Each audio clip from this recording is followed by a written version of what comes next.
You are listening to Two Heels and a Face Wrestling Podcast, a podcast where we believe wrestling is a buffet and there's something there for everyone. Make sure you're following us on all social media such as Twitter, Instagram, Facebook under Two Heels and a Face. That's number 2 Heels and a Face. Make sure you check out our website, twoheelsandaface.com. Era, 2 Heels and a Face. Chris Ramiro. It's been a long time, my friend. It has been 29 days since our last published podcast episode. Maybe the longest gap of our 5-year existence. You know, we're 5 years old. We are 5 years old. We're just starting to, we're getting ready for first grade. Are we now? Yeah, at the end of the day, we're here. It's been long enough. I'm glad to see you because we've been doing things. Last episode also that you recorded was a freelance recap with you had a bunch of friends out there, and I couldn't make it out there. But wrestling doesn't stop. No, it definitely does not. Yeah, and we are here today. We get to jump back on a wrestling buffet line as well, so that's exciting. Yeah, it's been, like I said, 29 days since the last one with Jimmy D. I think we got good feedback from that episode. Jimmy D is a really great guy. Who doesn't love Jimmy D? I think we're continuing that trend, right? We're having exactly another person on this individual he sent me a list. It was like 9. There's podcasts on here where I didn't even know they existed, which is, there's a lot of wrestling podcasts. There's some on here where it's like I might know the person, but I didn't know that they even had a podcast. It was like this person has been on Juice Pro Wrestling, great guys, great podcasts.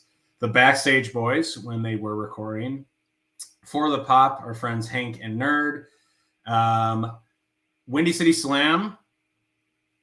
So it's been a little bit since I think he's made an appearance, though. Once again, a very likable guy as well. And we're hoping to have a very unique conversation with this individual, one that hopefully ask him questions he hasn't heard before, which is going to be a really hard task. Do you think so, Chris? I'm just going to put it out there. I don't think anybody in the wrestling sphere has asked Perch what's his favorite part of a salad. Just saying. That is new. And that will be some new content, part of the buffet line, wrestling buffet line. So, again, we have Perch. I'm going to bring him in. He's been waiting in the green room. But before I do that, Charlie, how have you been doing? I just want to know how you're doing. Over the last 29 days, you traveled many places in the U.S. You went to go see a great victory by the Bears in Boston. I did. So that had to be exciting. It was amazing. I have some footage of that. I was going to post some on Instagram, but I don't know how. There's like footage that's like good pictures, and then there's footage where I'm just drunk and celebrating. And I don't know if I want the how public I want the drunk and celebrating footage to be. But I mean, I'm really excited. And we can talk Bears and Packers once this cheesehead comes onto the podcast, but that's why I held Perch back a little bit. I was very excited about the Bears. I went to see him in New York early October, and then I ended the month of October with a trip to Foxborough. And that was that's the reason. That's why you travel to see games like that. No one expected us to win that game. Justin Fields looking amazing right now. So we're losing, but I'm still like on cloud 9. And because of the month of October, now I might be going into a seasonal depression, and that's fine. I admit it. The first step is admittance. So it was a struggle to put together this agenda for many reasons. Like I said, Perch is a popular guy, but also I'm just like every day is just like the sun setting, like it's getting darker. Like I just like every day is just like a little bit more depressing, So we're trying to help people get through this winter with wrestling conversations. Wrestling conversations, a sunshine with Perch here. Who doesn't love Perch? So let's bring him on. Perch, the ref. Hey, what's up, guys? Thank you so much for having me. An absolute honor to be here. Perch, the buffet line. Are you familiar? I think you are. Oh yeah. I've sat through others buffet lines. Gets me gets me through the days at work. Exactly. Are you feeling that same way too that I am feeling? Because you are maybe the most positive individual I've ever encountered. Um, like, are you having bad days right now? Like like I said, the sun's setting a little earlier. Everyone's kind of going into like maybe a more burrowed, like sheltered mode. You know, like the weather is still holding, but it could get worse. Are you kind of hitting that seasonal depression vibe, or like are you still just like chipper all the time? I'd say what helps me is some hot tea and pie season. The Oh, tough months mean it's pie season. That's what gets us through. where do you go for pie? Where are you? Do you live in Wisconsin? Yeah. Okay, so like, where are some spots up there? Like, what are the pies up there? Because there's no Baker Squares up there or anything like that. So, like, where are your spots? We got good grocery store pies. Sendik's is pretty good. Okay, Pick and save once in a while. A lot of good homemade pies. Sister-in-law knows how to bake, and definitely nice. love anything that she makes. Uh, Family friends, whenever we get together at one another's house, there's always a pie from somewhere. That's where the variety comes in. I would never get a pumpkin pie on my own, but anytime you get together with some family friends, there's a giant pumpkin pie from Lord knows where. That's amazing, and that's perfect to segue into the buffet line, right? Because there is a dessert section of the buffet line, as you know. So, Chris, do you want to introduce the buffet line if someone's never heard it before, heard about it? So the wrestling buffet line is made up of the salad, the main course, and dessert, right? And during the salad segment, it's fresh takes, getting to know Perch a little bit, maybe some random questions right now because Perch is a very popular guy, so we're trying to get to know him at a different level. And then we have the main course where questions might get a little trickier. I don't know if trickier is the right word. I guess I'm It's still with trick or treat and Halloween that we just passed. So there. It's a little bit more. When we have a wrestler on, it's a little bit more in the ring. It's a little bit more about your day to day. It's a little bit more about like the matches itself, sort of questions, the meat of what you do, so to speak. exactly. And then for dessert, we have some fun questions. We'll talk about some guilty pleasures, and then we'll finish it off with word association. So, and I'll explain the word association once we get there, but it should be a fun game as part of that dessert section. Definitely. And I see Chris is already filling some of that out, and Chris is really good at that. So continue to do your thing. Perch, glad to have you. Like I said, you've been on our list for a bit. We did have a fan. We wanted to actually start off with a fan question. And it's a question that we kind of like to ask. And I think referee Nick Speckman brought this question up because he probably listens to the podcast and listens to Buffet Line episodes. But the question Ref to ref. is, yes, ref to ref. A ref to ref. We got some ref on ref action here. What do you love? What is your favorite part of pro wrestling? What do you love about pro wrestling? It's a question that we ask here too. And we're like, what are the aspects about it? Is it the showmanship, the athleticism, the storytelling, et cetera? Like, what do you love about pro wrestling, Perch? Oh man, great question. And shout out to Ref Nate. Big help with getting me acclimated to Chicago and pro wrestling. Much love to him on the other side of the country. And an awesome question. Um, I would have to say that one of my favorite parts that continues to motivate and inspire me every step of the way is the essential putting smiles on people's faces. But what really hits me is the hardworking families, dads and moms who work all week just to earn some money to give their kids a fun time on the weekend. And when the family can, take any worries or drama throughout the Monday through Friday and leave it at the door and just let themselves loose and have a good time, seeing the smiles on the kids' faces and when they lose themselves in pure excitement, but then looking back and seeing the smiles on their parents' faces and knowing that they're having times with their kids and family and sharing those moments together. um, it's like an event unlike anything else, a spectacle for the night, and sometimes 2 nights, but on any given night, it's the event of the week for people. Um, I love, doing anything that I can to help a show and to ensure that every fan has a good time. One of my um, newly acquired favorite things to do is to greet people at the door, just because I love to soak in that excitement and that anticipation from seeing a line of people lined up, waiting to get in, seeing their eyes as they see the arena for the first time and the lights and the fog and their friends as well. Um, I think the excitement that everybody shares in during a pro wrestling show is what continues to inspire me and really part of what I love most about this business. Yeah, seems like you are a people pleaser at heart, and you're feeding off of that energy, which is really cool. I think it sounds like it brings you joy when you see other people filled with joy. So it's reciprocal, basically. Does that sound right? Yeah, right on, Charlie. That's it's kind of a big part of what kept me into loving wrestling. Anytime, shows would come into town when I was an adult, before I joined the business, I would love to bring, friends or family who don't necessarily like or experience pro wrestling, because I'd love to, show them a good time and have them, get lost in it just as well. So, yeah, the excitement from other people, I love sharing in that. It's so much fun. Yeah, that's great. A couple episodes ago, you, the listener, if you want to go back, I brought some first timers to freelance, and and you get to hear like them try to make sense of what wrestling is in their head.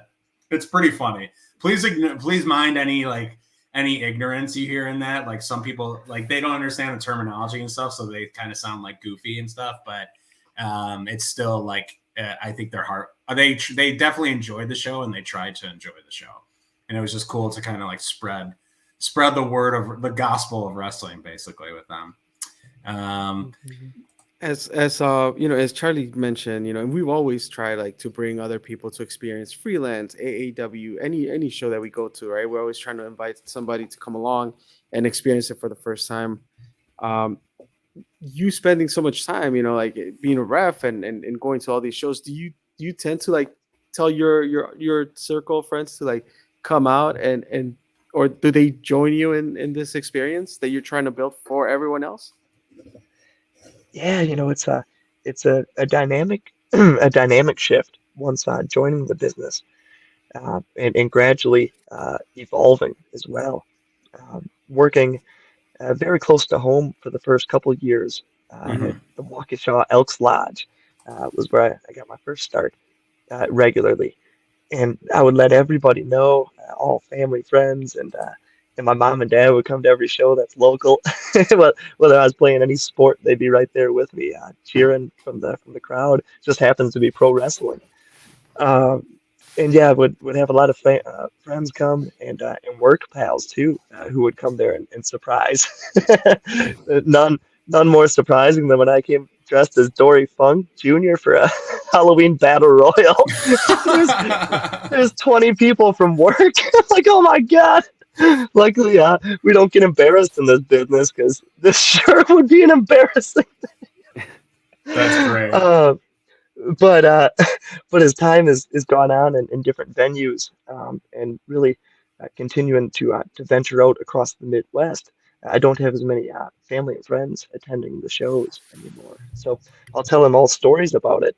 And anytime I'm working local, I'll try and let everyone know so we can have some attendance. But yeah, as time's gone on, more traveling, less family and friends coming to shows. Yeah.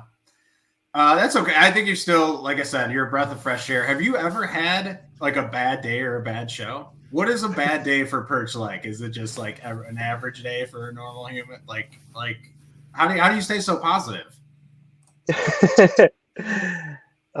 Yeah, positive mental attitude. One Yeah. thing that we can affect each day is the attitude, to some extent. But no, Hmm. try to find the little joys in life and rely on, strong family and friends um, and good faith and keep living life. It's uh it's fun. I like finding joys in doing stuff. Like, I've never really taken photos before, but I like doing photography and trying it out. Nice. Okay. I've never done pro wrestling before I joined it, but I leaned into it and found that I absolutely love it. Yeah.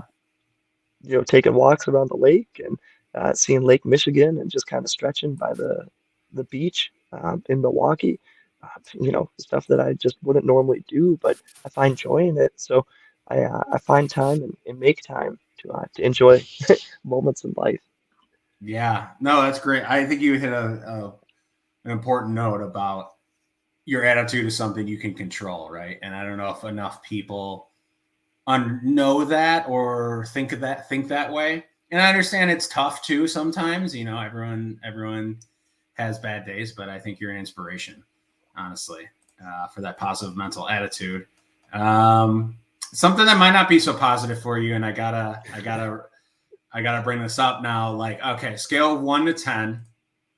How much are the Packers in trouble? 10 being that this is we're hitting the red button and we're getting rid of Rodgers this year. Like, is that are they where do they fall on that scale? Oh, first play of the season was a Hail Mary and right through our receiver's hands. Uh, Yeah, I we, saw that. from that moment on, we went on to lose to the Vikings, and the season was over. Oh man, is that was just the precursor to everything this year, huh? Yeah, that pass, first play of the game, and right through the hands. Okay, that's exactly how our season's gonna go.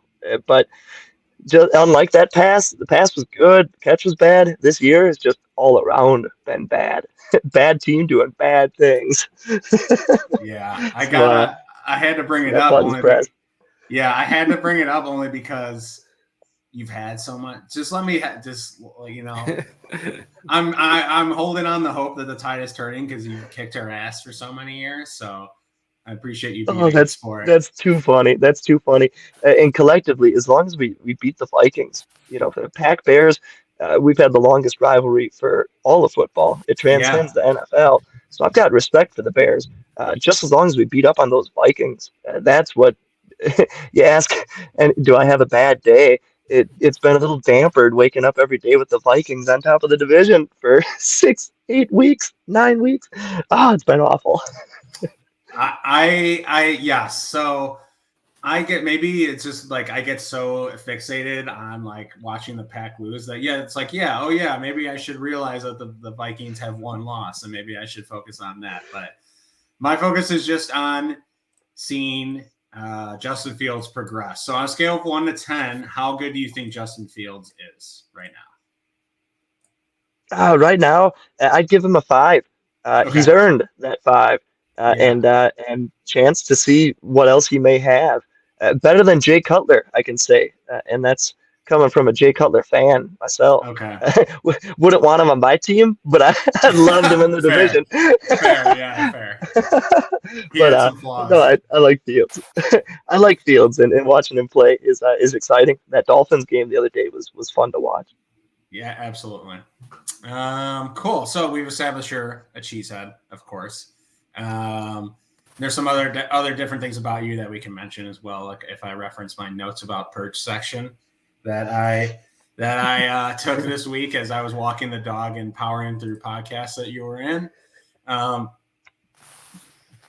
I wanted to first touch on like because we're just getting to know you. We're still in the salad bar. You as a wrestling fan, I know you study a lot and you're into the history. I feel like you're always a student of the game based on what I know about you. But like during the week, what are you watching? What type of wrestling are you watching during the week to not study but just unwind? You just want to sit back and chill and zone out for 2 hours. What is that thing you're putting on? Yeah, and that's the fun part about studying and watching is the different hats we wear, and Mhm. wearing the hat as a fan is one that I really enjoy. And I'll sit back. My dad and I are big John Moxley fans, so Okay. we'll catch AEW every week.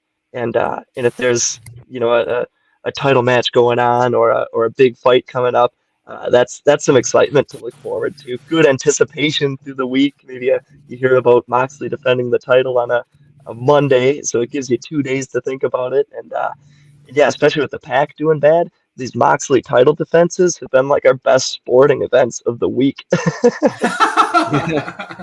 That's great. No, that's good. I really appreciate your what do I look forward to next type of attitude. I think I was talking about seasonal depression earlier. I think that's what I need to adapt. Like, what is that thing on a Wednesday that I can, I got to grind out these emails. Okay, but I got this thing on a Wednesday. I'll just get through it and get to that thing that gives me that, that spark, that joy, etc. So I don't know if you can tell how depressed I am in my voice. I need help. Okay. And honestly, I am an advocate for therapies. Get therapy if you're feeling the same way I am. But Chris, there is one last section. There's one last question in the salad. We're just getting warmed up. Did you have anything else before we get to the food question? No, I think that this is the time, right? Like we said up front. Like I don't know if Purchase ever answered this question, but the question is, what is your favorite part of a salad, of an actual salad? Oh, it's a combo, but it's one crunch. It's the cucumbers and the Okay. croutons together. Oh, cucumbers. I'm in it for the croutons and the cucumbers.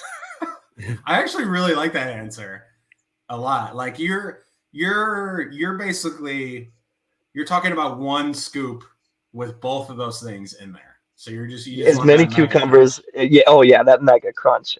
No sauce or dressing, just straight plain Okay. cucumbers and lots of croutons. Wait, You'd probably take down half a bag of croutons. Oh, I love that. I know I can pop those like they're chips. Do you eat your salads no dressing? Straight dry, lettuce, cucumber, and sometimes carrots in there too. But yeah, straight dry. Mm-hmm. Oh man, I don't know how you're. Where do your seasoning? I guess comes from the croutons. I don't know how you get Croutons. I like Italian bread, and that Italian seasoning on a good crouton is what makes it for me. Puts it over the top. There is an Italian kind too. You know your croutons. Because there is an Italian kind. Yeah, and hands down, cucumbers and croutons, the best part of a salad. I love it. Chris, are you disturbed by the amount of people on this podcast that have said croutons? Or because I know, Listen, I mean, I like the crouton, but it's not my favorite part. I can't disagree, but also it's like, okay, I mean, bread is good, but that hard of a dry bread, maybe not so much. I mean, if we're keeping score, Chris, Team Crouton is blowing everybody out. Oh, for sure. Team Crouton is like, we must be at 7 at this point, I think. Yeah, no, it's a solid winner for sure right now. Like it's up in the charts. No doubt about that. All right, the main course. Chris, did you want to get us started on the main course, or should I keep plowing through? Keep plowing through. My tab just closed, so I'm getting it back up here. Okay. We got some technical difficulties from the tech guy. Right. I'm back. All right, go ahead.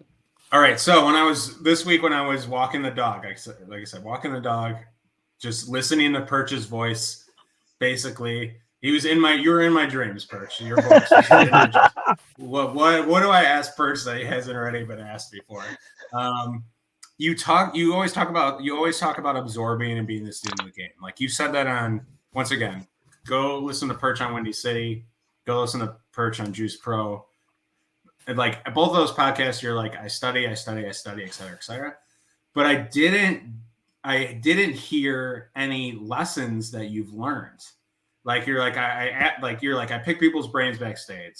I talk to Sierra. She's like a mentor. I have a report with Schlack. I watch the bow tie era of like the bow tie era of referees. But yes, classy. And you've dressed up like that before with Black Label Pro. But I don't know what you've learned. I know you've learned things, but what are the things you learned? Like, what are some of the most important lessons you've picked up along the way that you've been able to apply? Yeah, and that's another great insightful thought right there. Always trying to communicate with one another and take in as much as you can throughout a day. Uh, Okay. the communication is huge, and learning how to better understand one another. We all come from different, parts of the country or parts of the world, but what brings us together is the language of professional wrestling.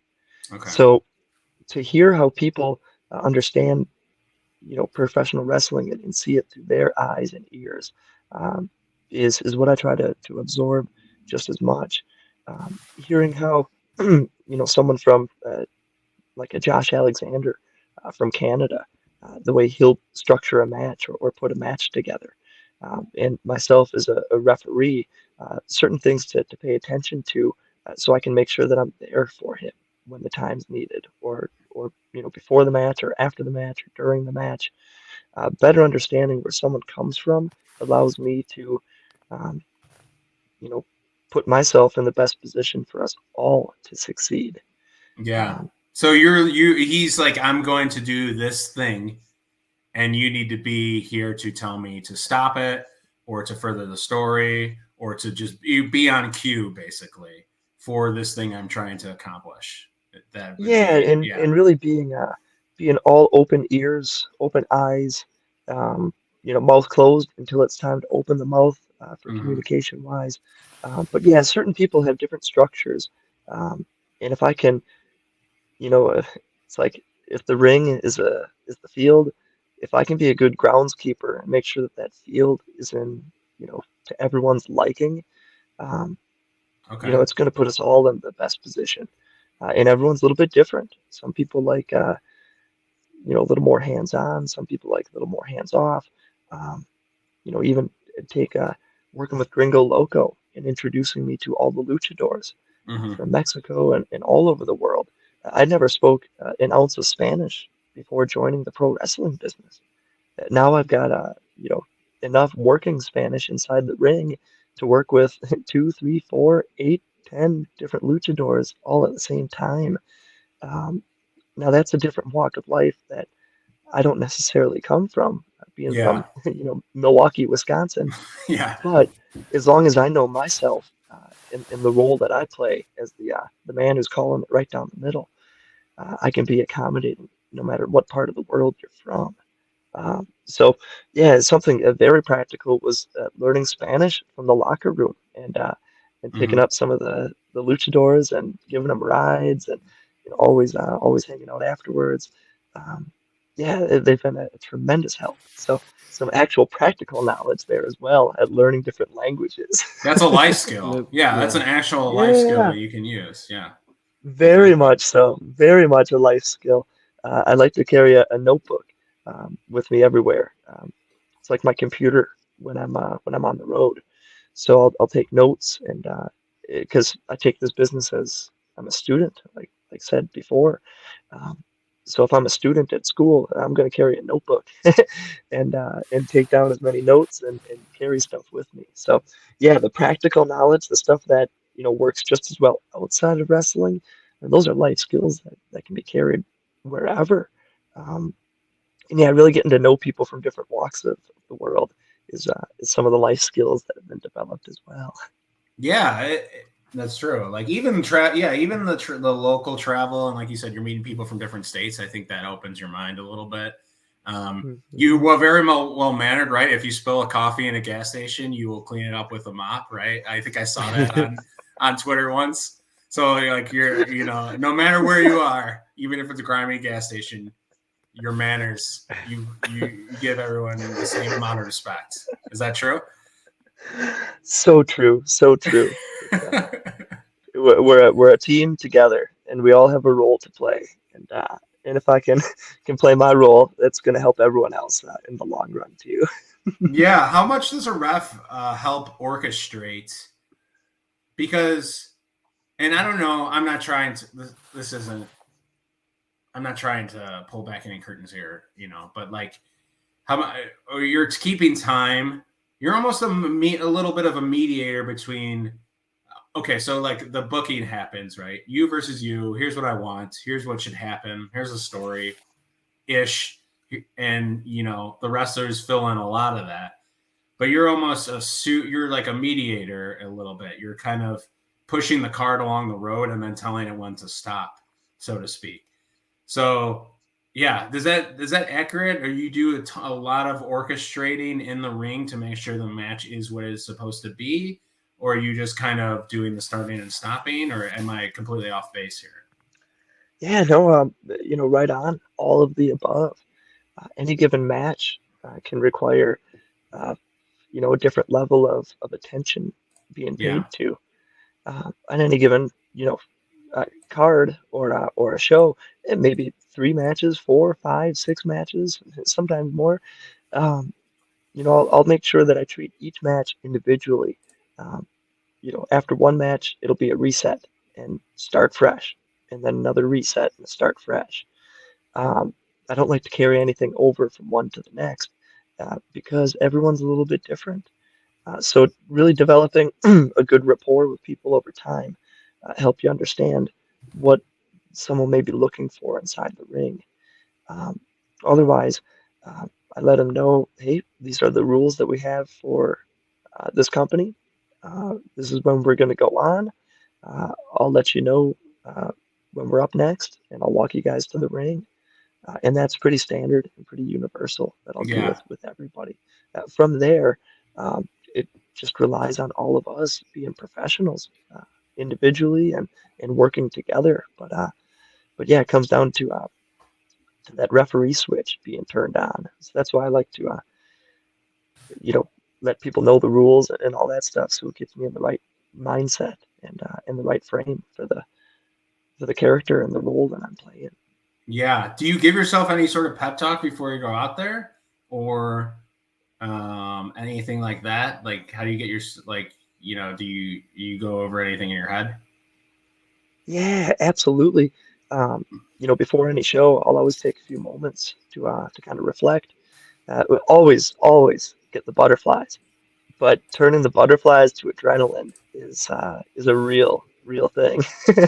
And Yeah. sometimes we'll have the wrestling with unicorns guys back there, and Jonathan will give me a nice sign of the cross, and it just kind of helps stay in tune and helps me reflect on where we've been and where we're going and where we're at the present moment.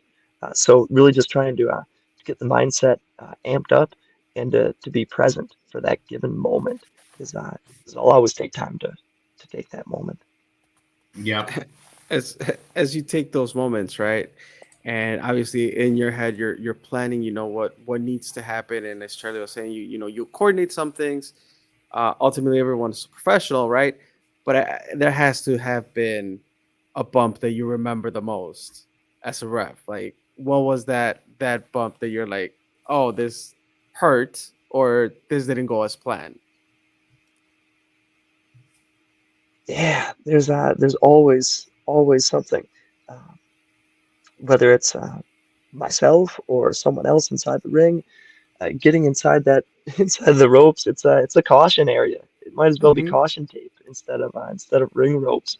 So anything can happen at any given moment. I've seen several dives go, wrong and Mm. not how someone would have liked. Um, in which case, the eyes light up, the Mm-hmm. fight or flight kicks in, and I fly to the person to be right there for communication and letting me know. Um, Remember, Sam Adonis took a gnarly one at Warrior Wrestling Oh shit. earlier Oh this yeah. year, and he took a shot and a little bit of blood off a dive, and having to be right there with him to be a lifeline or a first line of communication. Um, Anything can happen at any given moment, and making sure that the referee is attentive and right there is such a crucial part of the role. And anyone can wear stripes and and count to three, um, but really being a referee and paying attention, looking in everyone's eyes the entire time to know if something goes wrong, to be there for them as a lifeline or a line of communication. Usually more times than they need, but Mm-hmm. I'll Yeah. ask you, I'll ask you 20 times in the match, are you okay?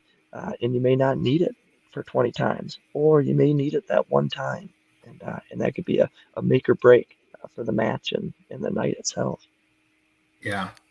And have you taken any bumps that are memorable to you? Have you been on the receiving? Because I remember we talked about Nate Speckman earlier. Didn't Nate Speckman get like absolutely destroyed by Sammy once? Like Yep. it was like chair shot, chair shot, chair shot, chair shot. You know, and then After like, being yeah. driven through a table, and I think his first night. there probably was at like some AEW kind or of like he had like there was some kind of vendetta that Sammy had against like Nate Speckman, where like anytime he was in the ring with him, he would just get fucking destroyed. So I don't know if you're anything like that. You know, you've been through some death matches, but have you ever been the victim of X? Yeah, it was my first AAW show. Oh, Very they got you too, reminiscent huh? of our pal Ref Nate.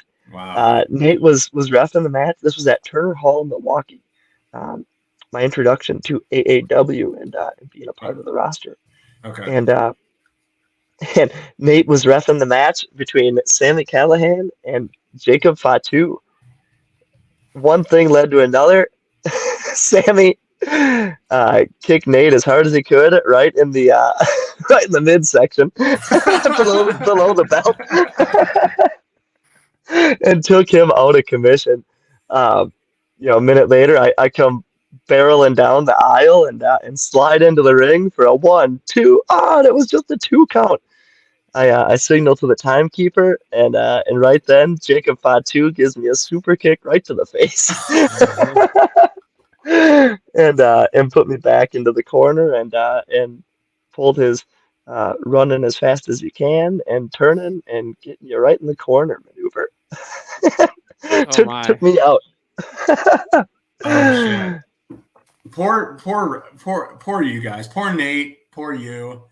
I mean, what does AEW have against refs? They're just trying to do their job. Like, I think it teaches you a rough night at the office, so everything else from there is gravy.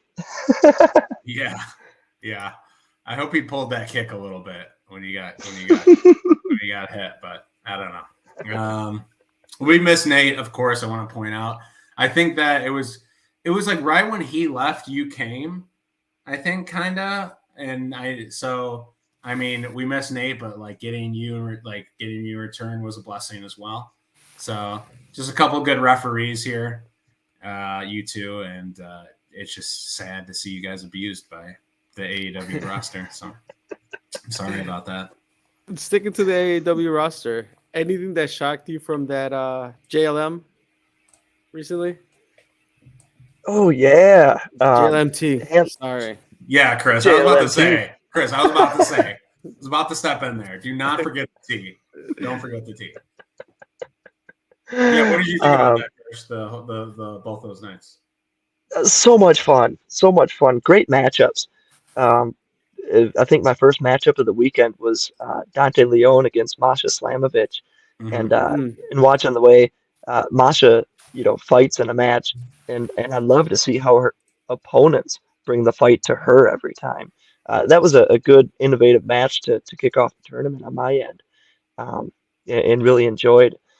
And one of my favorite moments and wildest moments, and at the time it wasn't my favorite moment, but when Manders was coming out, and Fred Yehai took him out with a mop ringer. Yeah. I just want to point out how that is the most random thing you could use to attack someone in wrestling, but I thought it was like hysterical. It was like the top. It was just the top of the mop bucket, like the Yep. I was just like, okay, sure, like that. It works, but that is the most random thing ever. It was the classic case of grab whatever's near, and if it's got a handle, even scarier. And that thing certainly had a handle to it, and Fred knew how to work it. Yeah, sent me out of that ring. You were trying to break that. Those two, I think they're leading to a match at Windy City Classic. Tickets are on sale for that at AEW Pro on Twitter. You can find the link there, or in the description, or somewhere on our site. But yeah, that was fun. I think those two have a genuine hate for each other. Would you agree? Yeah. Oh man, I remember a couple months back.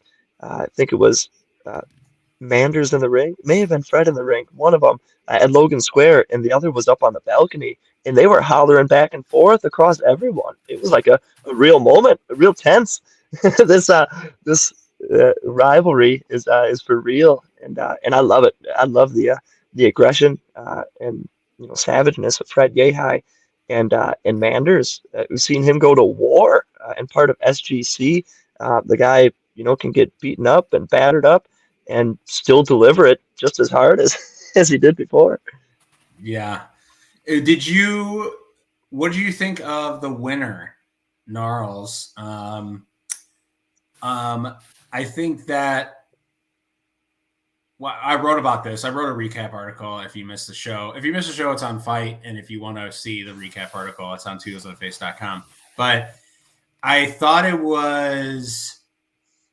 What's this want to say? I want to say it was a more bolder choice by AEW. This is not that Gnarls doesn't deserve it, but I think it was like more surprising. I think that coming from someone who had a perfect bracket, it's not to brag or anything about that, but I had a perfect bracket one year. Chris knows this. There was no guessing. I think they did stuff to keep you on your toes. They threw in like a wild card in one of the matches. It became a triple threat. They just the getting rid of the bracket since I broke the system, is an interesting twist. And like I think then it's like then this person who I think is a bolder choice for AEW wins. I thought that it was pretty unexpected, and I was surprised. Did you feel the same way, or who did you think of like the winner? Yeah, no, that's definitely insightful. I called my dad after the first night and told him that Silas Young was eliminated, and he owes me $5. That's who he had to win that. That's who I had too. That's who I had too. I'm not kidding. Silas is like an AEW loyalist, basically, and like if you were to look, okay, I'm gonna be smarky for a second here, and this is not me complaining. Chris and I are never like this is how it has to go. We never are like that. I promise you. Listen to all our podcasts. But we will make predictions. And hold on, sorry, Chris. I'll let you talk. I'm rambling. But go. If you look at the past winners of AEW, they seem like these are guys AEW hangs their hat on, winners. So that's what I was going for, like a Silas Young. AEW can 100% trust Silas Young because of his time at this company, and he's a former champion, to main event the Windy City Classic. So that's where my mind was going. It's like, is that what your dad was thinking too? And then it's just like they completely flipped the script on me. Oh yeah, and flipped the script and wrote a beautiful story. Coming from Milwaukee, we're Milwaukee fans through and through. So we'll take the Milwaukee guy regardless. I'm the one guy in the arena when they say it from Milwaukee, Wisconsin. On the inside, I'm smiling. Yeah. Definitely. But no, I think the way Big Beef really endears himself to that Chicago crowd. You can see it in his eyes, a little bit of that crazy eye to him, and the energy and emotion that he just pours out of himself. He's had some good wars with Silas, with Mike Bennett as well, Fred Yehi. He's had some tremendous matches that has allowed that crowd to really, get behind him and want to see him win the big one. In the way the story was told throughout this time, Fred Yehi attacking Manders night one, leading into night two, it came back on him. Meanwhile, Big Beef had that match against Silas night one, and afterwards Silas just ripped apart his ribs. So he made sure that Big Beef was going to be feeling it the next day. So as Big Beef is battling that rib injury, he beats Akeem Zane in the early round, gets that bye because Alexander and Ace Austin go to the time limit draw, and then Fred Yehi is licking his chops, thinking he's got Big Beef right in the crosshairs. He's injured, he's wounded, but before Fred even gets to the ring, Manders just attacks him and leaves him barely around, able long enough for Big Beef to capitalize, hit that splash, advanced to the finals. Um, I really enjoyed the storytelling and how it came to be. I did not see it coming one bit, but yeah, really endearing to the crowd. Uh, Earlier in the night, you can hear the crowd give the "FU Vega" chants the entire time, very loud. You could hear it. Uh, so for Big Beef to match up against Vega in that finals, it was a guy who the crowd is really behind and a guy who the crowd really hates with some heaters on the outside. Uh, and then Big Beef ends up triumphing. It was like one of those Adrian, we did it moments. Yeah, for Yeah, sure. there was definitely like a domino effect of things. This thing affects this thing, which affects this thing, which affects this thing, and it's just like out of the dust come the two finalists almost. So, Chris, what were you gonna say before I cut you off? Oh Sorry. no, because you were talking about like we're not always tied to like this how it should go. Like we'll fantasy book a little bit and like Yeah, for or fun. intermission for fun or whatnot. And I was gonna reference Marty and Sarah, right? They say fantasy book, don't fantasy believe. Okay, that's a In good quote. reference to like have fun, but just kind of go with the flow. Don't get stuck to your ideas, and that's how it should be. So. And Exactly. that's the fun part about wrestling, right? Like if we were to know the outcomes every single time and plan it out how it should go, then there's no element of surprise. Right. Um, Then you so- would. Then everyone would have a perfect bracket, but only I have a perfect bracket. So. all right, enough of that, Charlie. All right, we're gonna wrap it up the main course here. I got two last questions for you, Perch. There's been a lot of people coming out of the Freelance Academy, a lot of that we've had on this podcast. Who is someone who's impressed you coming out of the Freelance Academy? Oh man, that is awesome. Big fan of the Freelance Academy, and right when I started working in Chicago, I started setting up and tearing down the rings at Logan Square Auditorium. Uh, and I was just a kid from Milwaukee showing up in the dead of winter and hauling that ring up and down the stairs. But I was joined with Freelance Academy students, so it showed me that there's schoolings outside of my own home that you know other people share like-mindedness and meeting like-minded individuals trying to achieve the same goal or similar goal just really opened my eyes and I've always been a big fan of the students of freelance and seeing guys like Davey Bang and August Matthews before they were even working matches were helping set up and tear down the ring and seeing the evolution a couple years later to now these guys are main eventing at Logan Square to yeah, a Yeah. packed house that people are still talking about the match. Um, just so cool to see the way everyone goes. Dorian as well and Coda. Um, just seeing the students evolve and work their way onto the shows. Uh, and then a new crop of students coming up right after. Um, I always think it's funny. The ancillary roles that I love as a referee are the people who grab the shirts or grab the ring gear or ring the bell, and those are definitely student jobs. And the people evolve, they're good at them, and then before you know it, they're gone and they're working shows. And it's like, you were the best at this, but you've definitely earned it. And Cam Reagan is one of the latest to have done it. She was like one of my favorite go-to um, people for help with anything, and now she's working shows and working matches, Oh, which is so damn. cool to see. On the come up. Um, yeah, and as well, Alfonso coming around too. Just a regular a freelance student, seeing him, and uh, and now he's working shows and commanding an audience. It's hmm so fun to see, kind of seeing the evolution of everybody, and those are some of the guys that come to mind, guys and girls, right away. But I'll never forget working the trenches from day one, at the Freelance Academy being um, open arms to a student like myself.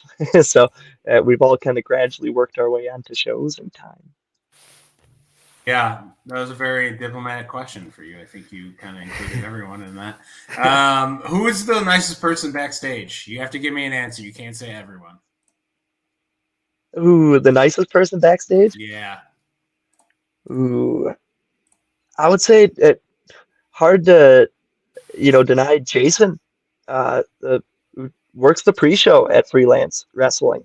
Okay. Um, just so accommodating. He'll always have stuff set up for you, waters and drinks and anything that you need to make the day go on.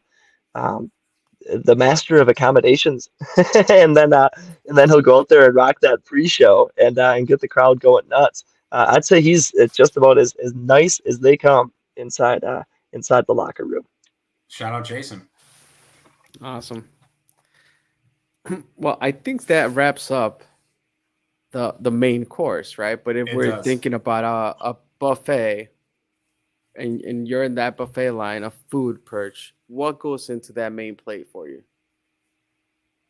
Ooh, I would take steak and rice or chicken and rice and lots of rice and a full Mm. bread and a full loaf of bread.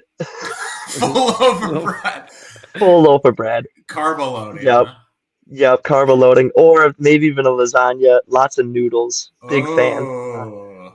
Italian food. I'm Italian, so I love good You are? noodles and pasta and bread. Yeah. Yep. My mom was full Italian, so Oh, it's in my wow. blood. The carbs and the take down an Italian loaf and take down a whole lasagna too if no one else is there.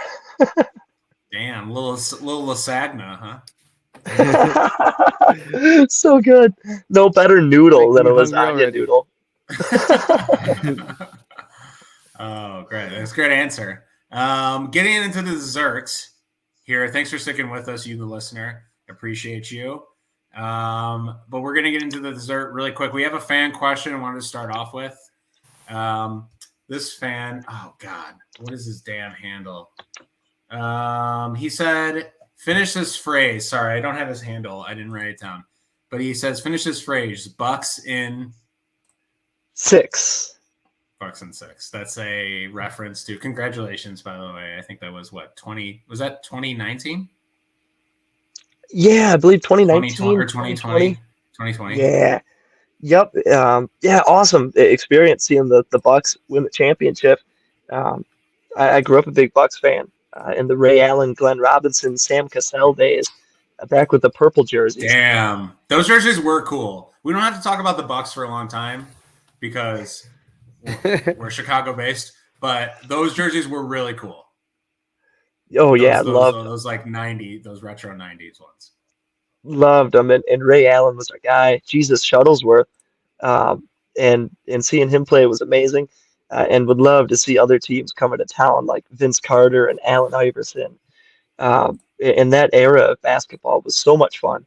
But So then fun. I fell out of it for a few years, and then with Giannis coming to the team about a decade ago now, he brought my love and passion back to the sport. So single-handedly pulled me back into loving the NBA and the Bucks. So cool to see him win a championship playing team basketball. Yeah, that's the one thing. Once again, Bulls fan. I know we're in the same division, but that's the one thing I do like about that Bucks team is that they really just had one megastar. Like they had I feel like another I think Middleton's an all-star, but it was just they didn't have to do the team up strategy, which is what a lot of teams do, where you take 3 megastars into one kind of. I mean, you could argue Golden State kind of built their own and stuff like that, but Gianna, it just seems like a very old school vibe where it's just like one megastar, maybe one other all-star, and then the rest just supports the cast, So I think that was pretty respectable for that team to do it Yeah, that way. yeah, good team basketball, and the megastar being Giannis knows how to facilitate and take over. Brings me back to watching Jordan growing up. I was a Bulls fan just as well. They were so much fun to watch. So seeing a guy like Giannis, if he doesn't have much points or stats in the first half, he's going to bring it in that second half just because uh, he gets his. Oh, he definitely does. And then a couple others before we get into word association. There's a couple of things I wanted to ask about that you haven't been asked about. You refereed in Liverpool, England, and Tokyo, Japan recently, right? Can you summarize how those experiences were for you. Oh yeah, and thanks for asking. Um, yeah, incredible being a part of the Game Changer Wrestling World Tour this year. Okay, I that's what got it was. to Yeah. go out of country for my first ever time. Our first trip was to Liverpool, England, and getting to experience life over there was incredible. Great vibe, super friendly people. TNT Wrestling we linked up with out there, and some good people all around, and Progress Wrestling as well. Um, People out there are so friendly, very, very. I fit in just fine out there. People were nice, polite, cool lay of the land. The crowd out there was wild. They loved to chant and sing uh, and be loud, boisterous the entire time. Yeah. Uh, you can find a crowd any given town in the States here, and someone may say, I'm not going to be the first one to start cheering. I'm going to wait till someone else starts, then I'll start. Out in Liverpool, um, everyone was cheering from the second the ring announcer It's came just out to say, constant, right? They're "Welcome just to the show." constantly singing songs, right? Constantly like weaving in names of the Oh songs yeah, and stuff like that. Yeah. yep, yep. And it's never, pre-planned. It's just, observing and reacting. The crowd is reacting off of whatever's happening. So, yeah, that was so much fun. Getting to experience Liverpool, England, and cool sights and buildings, and took a ton of amazing photos. Um, and then over to Tokyo, Japan. That was unbelievable. Uh, seeing the similarities and subtle differences in the way a company puts together a show and the sporting event of it all. We talk about the NBA. Uh, Right. Over in Japan, pro wrestling is like the NBA or Hmm. the Yeah, it's MLB. covered like a sport. Yeah, and the appreciation and the mentality of we'll support whether you win or lose. We're going to support you because you're in there as a warrior. So it was really cool to feel that energy and emotion from the crowd in Japan as well. Super friendly people, great food out there. Talk about steak and Oh, rice, really? tons of it. The taste Okay. in their food, like they put so much preparation and different tastes into their food. It shows with every bite. Like Interesting. good soups and everything too. I was surprised. Didn't know how food was going to be in Japan, and I was pleasantly surprised. Nice. Yeah, you hear. I don't know if it's more. You hear like you see. I don't know if it's more Japan or China, but you see like the markets, right, where there's like scorpion on a stick, and you're like, fuck that. So like, it's good to know that that's just a small glimpse. I've never been to those countries, but or just never been to Japan, but like, yeah, so I'm glad it's probably some good stuff. I mean, I eat Japanese food here, so it's probably not all scorpion on a stick. It sounds like. I'm sure you can find it when you're looking. It's probably there, but there's still plenty of other stuff for you too. Yeah, yeah. And then can you talk about your philanthropy events with St. Jude's and the MACC Fund? Oh yeah, the MAC Fund, Midwest Athletes Philanthropy Against efforts, excuse me, Childhood not Cancer. events, but efforts. Yes. Oh yeah, yeah. Thank you. Uh, yeah, the MAC Fund, Midwest Athletes Against Childhood Cancer. It's a big organization here in Wisconsin and throughout the Midwest as well. Camera guy gimmick, good old Nick. See him taking photos at all the shows. He makes it all the time. Strike up a conversation with him if you're a fan listening. He's a good dude. Um, he put together an effort to make a Perch shirt, and I was, I don't like having merch of my own. But I said, okay, as long as we give all the donations, anything we make from it to the MAC Fund, and There you go. we did and raised nearly $200 and yeah, it felt cool. Before joining wrestling, that was something that I wanted to do just in life. Those things that transcend the sport itself, helping donations and charities, but just having somewhat of a platform to do it. Not that there's a big platform, but any little bit. I wanted to take the first opportunity. Um, And then about a year later, I had a memorable night in the freelance rumble, and there's still a chalk outline on the floor. And Robert Anthony, good old ego, capitalized on the moment and made a shirt and said, we're going to donate all the proceeds to St. Jude's Children's Research Yes. Hospital. So that one came around as well, and I was, yeah, all for it. Said as long as we give all the donations. So yeah, a couple of avenues, and always looking for more and keeping the eyes open for more chances to take advantage of charity and other organizations. Yeah, I love it. You're just a joy to be around. I appreciate you coming on. We're gonna wrap it up with word association. Chris, take it away. Yep. So it is time for word association, and as the game goes, is that I'll give you a word, a name, and you have to, respond with a one-word answer. All right. It sounds simple.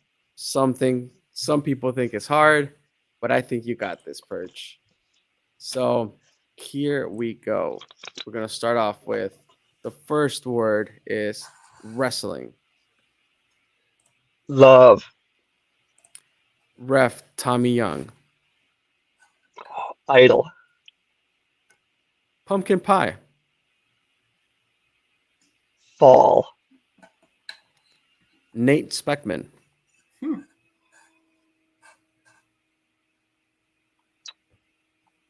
friend, good one.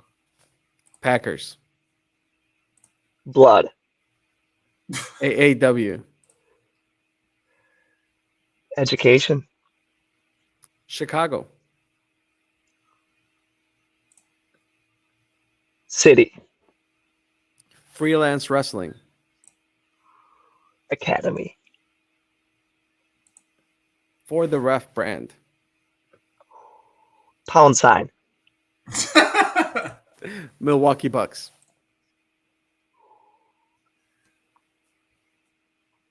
fun. And There a you go. bonus Those are all one. 10. Bonus one. Bonus.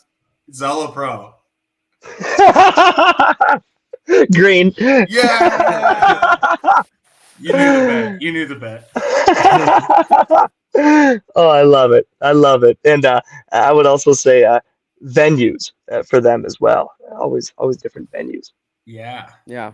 that's a good one. I think you did well. You did Yeah. well. Flying. I mean, that's an A grade, I think. I I mean, can Perch be any more perfect? Come on. Yeah, Perch. Jeez. Jesus. Making us all look bad. And have to send my love and shout out to Ref Sam as well. Sam and Nate were the first two to kind of bring me into the lay of the land in Chicago.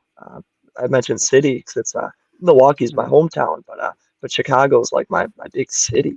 So not knowing much of the lay of the land out there, Sam and Nate really did a lot to help me get acclimated to the lifestyles and in the way of professional wrestling in Chicago. So very grateful for the both of them. Yeah, shout out to them. Shout out to Sam's voice that you heard at the beginning, which was the two heels in the face. We just use it. He knows. He knows. But yeah, I love it. I love it.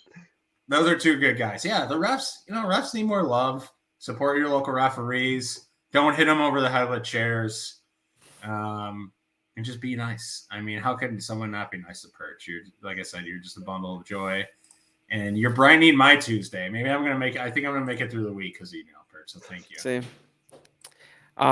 Well, Perch, before we let you go, let us know your social handles and where people can they can still get the T-shirts that all funds go to St. Jude's and the other initiative. Yeah, thank you, Chris. Uh, Pro Wrestling Tees at Robert Ego Anthony. You can find the Perch shirt on there. Um, and that'll all go to St. Jude's Children's Research Hospital. And for social media, you can find me at PerchXLV, and that's on Instagram and Twitter. I love taking photos and posting photos, so I find that Instagram is cooler. I never did social media before wrestling, so it's all business for me. So I like it. And pound sign for the ref brand and pound sign celebrate pro wrestling. There you There you go. go. Thank you so much, Perch. We appreciate your time. It's been fun, and thank you for, joining us, even though we made you wait a little bit because you were too hot for us to come on board. But again, the more people listen to Perch, they'll know your story.